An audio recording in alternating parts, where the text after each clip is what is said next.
আসসালামু আলাইকুম ওয়া রাহমাতুল্লাহ। আশা করি প্রত্যেকেই ভালো আছেন। তো আজকে আমরা আলোচনা করব আইআরসিসির একটা নতুন আপডেট নিয়ে।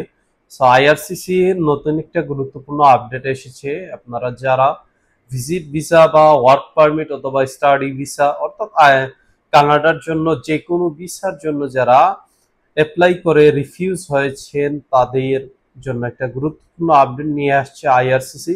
গত 19 জুন সেই আপডেটটা এসেছিল। অর্থাৎ এখন থেকে যারা রিফিউজ হবেন, অর্থাৎ আগে যারা রিফিউজ হইতেন তাদেরকে এরকম একটা রিফিউজাল লেটার দেওয়া হতো 2 পেজের, যেখানে লেখা থাকতো যে আপনাদেরকে কি কারণে রিফিউজটা করা হয়েছিল।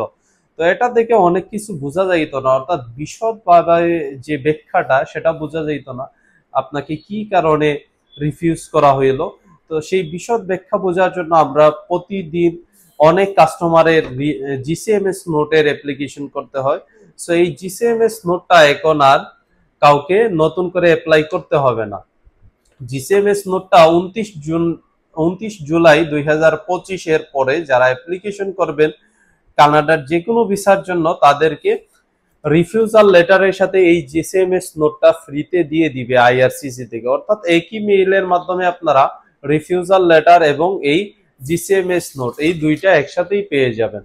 অর্থাৎ রিফিউজাল লেটারের পাশাপাশি আপনার জিসিএমএস নোটটাও পেয়ে যাবেন। সেক্ষেত্রে আপনাদেরকে আর নতুন করে কোনো জিসিএমএস নোটের অ্যাপ্লিকেশন করতে হবে না।